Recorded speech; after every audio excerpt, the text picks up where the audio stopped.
ચાલે છે, બધું જ સરસ ચાલી રહ્યું છે. સો ડિફેન્સમાં આટલી સારી તેજીની પાછળ શું માઇન્ડસેટ હોઈ શકે એ આપણે ખાસ સમજવું જોઈએ. માઇન્ડસેટ કોઈ નથી. I mean with my due apology to all the investors જે લોકોએ એમાં રોકાણ કર્યું છે. આ એક માત્ર ક્રેઝ છે કે આ કોચિન શિપયાર્ડને આટલા ઓર્ડર મળ્યા, મઝગાંવ ડોકને આટલા ઓર્ડર મળ્યા, BEL ને આટલા ઓર્ડરો મળ્યા, તમે સાથે જુઓ તો HAL ને આટલા ઓર્ડરો મળ્યા. બધી વાત સાચી. ઓર્ડરો વિશે હું કોઈ શંકા કે કોઈ પ્રશ્નાર્થ નથી કરતો.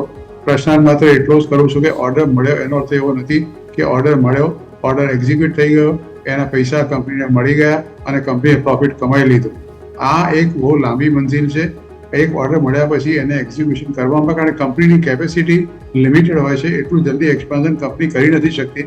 કોઈ કંપની પાસે 3, 4 કે 5 વર્ષના ઓર્ડર ભરપૂર પડ્યા હોય, પણ એનું એક્ઝિક્યુશન જો 3 કે 4 વર્ષ પછી થવાનું હોય તો અત્યારથી તમે એને ફેક્ટરિંગ કરી નાખો, કંપનીનો પ્રોફિટ ગણી નાખો, EPS ગણી નાખો, PE ગણી નાખો અને કંપનીનું આટલું આવશે, આમ થશે, એવી ગણતરી મૂકો તો મને એવું લાગે છે બહુ ભૂલ ભરેલું છે. હંમેશા હું કહેતો રહ્યો છું, હજી પણ કહેતો રહીશ કે માત્ર ઓર્ડર મળવાથી કોઈ કંપનીની બેલેન્સ શીટ રાતોરાત નથી સુધરી જતી. એ કંપનીનું જ્યારે એક્ઝિક્યુશન થાય તમે એના પરિણામો જુઓ. પરિણામ થયા પછી તમે કોઈ બીજો કોઈ ડિસિઝન લો તો બરાબર છે, પણ માત્ર કોઈ સમાચારને કોઈ લક્ષી કોઈ પરદેશના ઓર્ડર મળ્યા, બાંગ્લાદેશમાંથી ઓર્ડર મળ્યો કે બાજુના કોઈ બીજા દેશમાંથી ઓર્ડર મળ્યો તો એકદમ જ સડનલી શેરના ભાવ ખાસ કરીને ડિફેન્સના એકદમ ઉપર તરફ જતા રહે છે.